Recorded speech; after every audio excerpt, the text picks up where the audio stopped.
অধিকার দেওয়ার জন্য, রাষ্ট্রীয়ভাবে মর্যাদা দেওয়ার জন্য এসেছে। এই কথা বলা ঠিক কিনা? প্রিয় ভাইয়েরা আমার, এই জন্য আমাদেরকে বুঝতে হবে কোরআন, আমাদেরকে বুঝতে হবে ইসলাম, আমাদেরকে বুঝতে হবে আল্লাহর দ্বীন সম্পর্কে। কথা বলা ঠিক কিনা? প্রিয় ভাইয়েরা আমার, আমার কথায় কি আপনারা রাগ করছেন? আমি কি কোরআনের বাহিরে কথা বলছি, দলিলের বাহিরে কথা বলছি?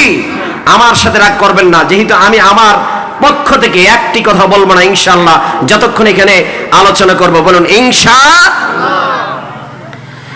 প্রিয় ভাইরা আমার, আজ এই মহাবিশ্বের মধ্যে ঘরে ঘরে কোরআন শুধু আছে, বাংলাদেশের আনাচে কানাচে প্রতিটি ঘরে কোরআন আছে, কিন্তু কোরআনের বিধান এই সমাজে চালু নাই, ঠিক কিনা? এই কোরআনের বিধান না থাকাতে আমরা বিয়ের অনুষ্ঠানে কোরআন পড়ি, কোরআন দিয়ে বিয়ের সমাধান করি, কিন্তু বিয়ের অনুষ্ঠান করা হয় যৌতুকের টাকা দিয়ে। আমরা ব্যবসা প্রতিষ্ঠান যখন শুরু করি কোরআন দিয়ে দুরূদ শরীফ পড়ে ব্যবসা প্রতিষ্ঠান শুরু করি, কিন্তু ব্যবসা প্রতিষ্ঠানের সুদের উপরে টাকা নিয়ে ব্যবসা প্রতিষ্ঠান শুরু করি, ঠিক কিনা? আমরা যখন কোনো একটি ভালো কাজ করতে যাই আল্লাহর নাম নিয়ে করি, কিন্তু সেখানে আমাদের ভিতরে হারাম প্রবেশ করিয়ে দেই। আমরা যৌতুকের প্ররোচনায় এমন ভাবে আসক্ত হয়ে আছি, যেখানে যৌতুক আছে সেখানে এখন বিবাহ আছে। যৌতুক না থাকার কারণে বিভিন্ন জায়গায় দেখা যায় অনেকের ছেলে বড় হয়েছে, মেয়ে বড় হয়েছে, কিন্তু সেখানে তাদের বিবাহ হয় না। আছে না নাই? আরো চিল্লা বলে আছে না নাই? আবার এমন কিছু ডাকাত পুরুষ আছে যারা স্ত্রীদেরকে মারধর করে, আছে না নাই? যৌতুকের টাকার জন্য, ঠিক না? কিসের জন্য? যৌতুকের টাকার জন্য। এরকম মনে হয় ঘটনা অত্র সমাজে নাই? আছে? আছে, খুব একটা কম না? প্রিয় ভাইরা আমার, এই কোরআন যদি আপনার ঘরে, আপনার সমাজে, আপনার রাষ্ট্রে যখন কায়েম হয়ে যাবে, যৌতুক তো নেবে না, বরং যারা যৌতুক নেবে তাদেরকে ধরে ধরে কোরআনের বিধানের সামনে নিয়ে আসবে, ঠিক কিনা? প্রিয় বন্ধুগণ আমার, এই জন্য আসুন আমরা আজকে আমাদের যে আলোচ্য বিষয় সেটা হলো যোগ্যতাবানদের লোকদেরকে বাছাই এবং অযোগ্য লোকদের, হ্যাঁ কথা বলেন, অযোগ্য লোকদের।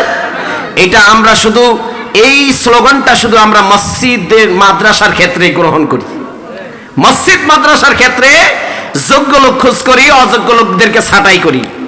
কিন্তু বন্ধুগণ আমার, আমি আপনাদের সামনে একটি প্রশ্ন তুলতে চাই। একটা মসজিদের খতিব সাহেবের পিছনে কতজন লোক প্রতি সপ্তাহে জুমা আদায় করে? গ্রামগঞ্জে সর্বোচ্চ হলো 500, আর একটু হাই কোয়ালিটি বাজারে হলে 700, 800 বা 1000, এর চাইতে বেশি না। কি বলেন, এর চাইতে বেশি? কিন্তু এই খতিব সাহেব যখন আমরা নির্বাচন করতে যাই, তখন তাকে যখন জাস্টিফাই করতে যাই, তার দাড়ি ঠিক আছে কিনা, তার চুল ঠিক আছে কিনা, তার নখ ঠিক আছে কিনা, তার যোগ্যতা ঠিক আছে কিনা, তার কোরআন তেলাওয়াত ঠিক আছে কিনা, সে আমল করে কিনা, তার পরিবার ঠিক আছে কিনা, বংশ ঠিক আছে কিনা, সব কিছু আমরা যাচাই করি কিনা? কেন করি? তার যোগ্যতা খোঁজ করি। কি করি? যোগ্যতা খোঁজ করি। এর পিছনে নামাজ পড়ে কতজন? 500 জন। কয়জন? আসতে বলবেন না, জোরে বলেন, কতজন? 500 জন। কিন্তু যিনি এই দেশের, বাংলাদেশের রাষ্ট্রনায়ক হবে, প্রধানমন্ত্রী হবে, ওর পিছনে কত কোটি মানুষ আছে? 18 কোটি মানুষ। কত কোটি? আসতে বলবেন না, জোরে বলেন, কত কোটি? সেই রাষ্ট্রনায়ককে যখন আমরা নির্বাচন করতে যাই, তখন আর যোগ্যতা টোকাই না, তখন খুঁজ করি জাতীয়তাবাদ, ধর্মনিরপেক্ষতাবাদ অথবা সমাজতন্ত্রবাদ, ঠিক কিনা? প্রিয় বন্ধুগণ আমার, এটার জন্য আল্লাহর কাছে আমাদেরকে হিসাব দিতে হবে। যেহেতু আল্লাহ তাআলা এই কোরআনে কারীমের মধ্যে স্পষ্ট দলিল দিয়েছেন, তোমাদেরকে যোগ্য লোক খোঁজ করো। যোগ্য লোক শুধু তোমার পরিবারের মধ্যে নয়, মেয়ে যখন বিয়ে দিতে যান তখনও সেখানে যোগ্য ছেলে খোঁজ করে। এই কথা বলেন, যোগ্য ছেলে খোঁজ করে অথবা যোগ্য মেয়ে খোঁজ করে। ভাই, একটা যোগ্য সম্পূর্ণ একটা মেয়ে আমার ছেলের জন্য দেখিয়েন, আছে না নাই? কেন খোঁজ করেন ভাই? প্রশ্ন জবাব দেন। কেন খোঁজ করেন? আপনার মেয়েটা যেন শান্তিতে থাকে। কি বলেন? শব্দটা কি? শান্তি। বলেন, শব্দ কি? আবার বলেন, শব্দ কি? ইমামের যোগ্যতা কেন খোঁজ করি? এই সমাজে যেন ইমাম সাহেবের আলোচনায় এই সমাজটাকে হলো সুশীল, সুন্দরভাবে মানুষের মধ্যে যেন শান্তি বিরাজমান সৃষ্টি করে। এই জন্য আমরা যোগ্যতা খোঁজ করি, ঠিক না? ঠিক একটি রাষ্ট্র, একটি ভূখণ্ডের মধ্যে 56,000 বর্গ কিলোমিটারের মধ্যে আমাদের এই রাষ্ট্রের মধ্যে আমরা সবাই শান্তি চাই কি চাই না? আসতে বলবেন না, জোরে বলেন চাই কি চাই না?